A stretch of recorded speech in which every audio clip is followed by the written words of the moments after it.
오늘은 중도금을 납부한 이후에도 분양계약을 해지할 수 있는 방법에 대해서 말씀드리겠습니다.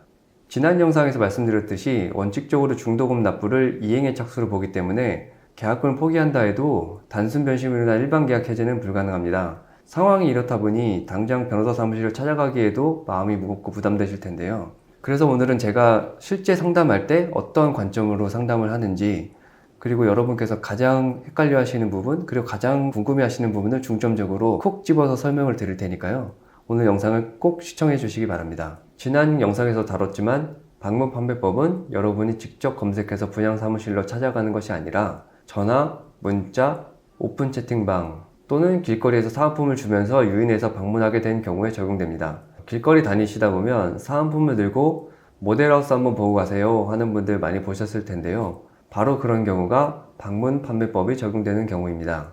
만약 방문 판매법이 적용된다면 계약서를 받은 날로부터 14일 이내에 청약처리를 할 수 있는데요. 그런데 오늘 영상을 보신 분들은 대부분 이미 이 기간이 지나셨을 겁니다. 그래서 여기 중요한 포인트가 있습니다. 바로 계약서를 펼쳐보시고 계약서에 청약처리에 관한 조항이 없다면 철회 가능한 사실을 안 날로부터 14일 이내에 청약처리를 할 수 있습니다. 방문 판매법은 아직까지도 법리적으로 다툼의 여지가 많지만 그래도 충분히 주장해 볼 만한 부분입니다. 저희 법무법인에서 방문 판매법에 따른 철회를 주장해서 성공한 사례가 있습니다. 이 부분은 추후에 영상으로 공개하겠습니다. 일단 지금 바로 계약서부터 펼쳐보시고 확인해 보시기 바랍니다. 그리고 가장 많이 궁금해 하시는 것이 사기나 착오에 의한 계약 취소가 가능한지 여부인데요. 분양사가 계약의 중요한 부분에 대해서 허위 사실을 고지했거나 여러분을 착각하게 만들었다면 계약을 취소할 수 있습니다. 예를 들어 주차장이 자주식이라고 했는데 막상 가보니 타워형 주차장이라거나 처음 설명과 다르게 상가원실 내부에 커다란 기둥이 박혀 있다면 이건 명백히 계약의 내용에 대한 불일치므로 계약을 취소할 수 있습니다. 그런데 의뢰인분들께서 가장 오래 하시는 거는 분명 상담받을 때는 인근에 지하철이 들어오기로 했다. 지하철 들어오면 시가가 상승할 테니 그때 팔아라. 중도금 잔금 대출 무조건 나온다. 안 나오면 전매도 책임져 주겠다. 그렇게 계약했는데 나중에 상황이 바뀌면 나몰라라 한다는 건데요. 사실 이런 경우에 속으신 게 맞기는 합니다. 맞기는 한데 안타깝게도 이런 이유로 실무상 취소를 인정받기가 매우 어렵습니다. 그렇다면 어떻게 해야 법원에서 계약 취소를 인정받을 수 있는가? 이때 사용하는 핵심 법리가 동기의 착오를 원인으로 한 계약 취소인데요. 계약서에 적힌 평수, 금액, 동호수 같은 것은 계약의 내용에 해당하지만 5분 거리에 지하철이 들어오니 계약해야지, 병원이 들어온다고 하니까 여기에 약국을 차리면 되겠지? 라고 하는 것은 계약의 동기이지 계약의 내용이 아닙니다. 원칙적으로 이런 동기는 설명을 들었다고 해서 취소 사유가 되는 것은 아니고 분양사 측에서는 그냥 홍보의 차원이었다고 발뺌하면 그만이고 법원도 어느 정도의 과장 광고는 허용된다는 것이 법원의 판단입니다. 그렇다면 어떠한 경우에 동기 착오를 이유로 계약을 취소할 수 있을지 그 대법원 판례를 기준으로 설명드리겠습니다.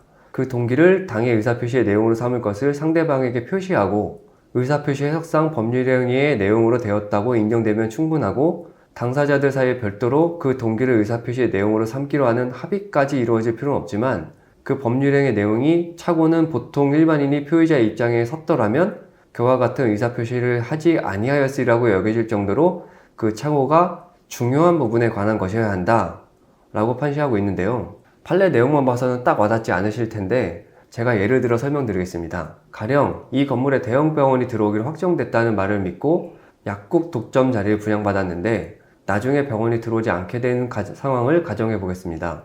이때 동기의 착오로 계약을 취소하려면 다음 세 가지 핵심 요건을 충족해야 하는데요. 첫째는 그 동기가 유발되었는가 혹은 표시되었는가입니다.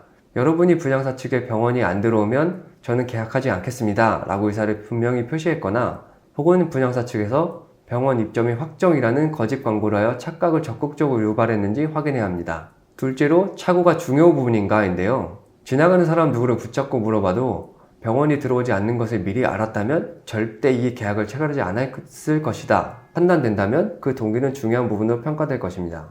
셋째, 이 부분이 가장 중요한데요. 착각을 한 사람에게 중대한 과실이 없는지입니다. 민법 제109조 제1항은 이렇게 규정하고 있습니다. 의사표시는 법률행위 내용에 중요 부분에 착오가 있는 때에는 취소할 수 있다. 그러나 그 착오가 표의자의 중대한 과실로 인한 때에는 취소하지 못한다. 착오가 있는 경우 계약을 취소할 수는 있지만 중대한 과실이 없어야 한다는 것인데요. 즉 법원도 당신도 꼼꼼히 따져봤어야지 라고 묻는 것입니다. 만약 단순히 병원 입점 예정이라고 적힌 전단지 한 장만 믿고 덜컥 계약을 하신 것이라면 계약을 확인 안 한 여러분의 중대한 과실로 보아 계약 취소가 어려울 수 있습니다. 하지만 분양사 측에서 가짜 계약서를 보여주거나 입점이 100% 확정됐다고 확정적 권고를 해서 누가 봐도 믿을 수밖에 없도록 만들었다면 수분양자가 착각한 것에 대해 중대한 과실이 없다 볼 수 있고, 이렇게 판단한 판례가 있습니다. 법원은 단순히 계약서 문구만 보지 않고 계약 당시 상담사가 구체적으로 어떠한 설명을 했는지, 당시 경제 상황은 어땠는지, 그리고 수분양자의 나이, 직업, 사회 경험 등 모든 재반 사정을 세세하게 따져서 판단합니다. 결론적으로 이 세 가지 요건을 입증하여 승소하기 위해서는 여러분들이 상담사와 나눴던 문자, 통화 녹음, 광고 전단지 등을, 그리고 계약 체결하게 된 구체적인 경위 등 모든 증거를 긁어모아야 합니다.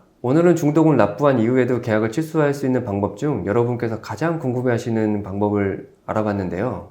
오늘 언급한 이후에도 입주 지연, 설계 변경, 건분법 위반 등 검토해야 할 법리가 다양합니다. 이 부분들은 다음 시간에 하나하나씩 자세히 풀어드리겠습니다. 오늘 이 영상이 여러분의 답답한 마음을 해소하는데 조금이나마 도움 되셨기를 바랍니다. 감사합니다.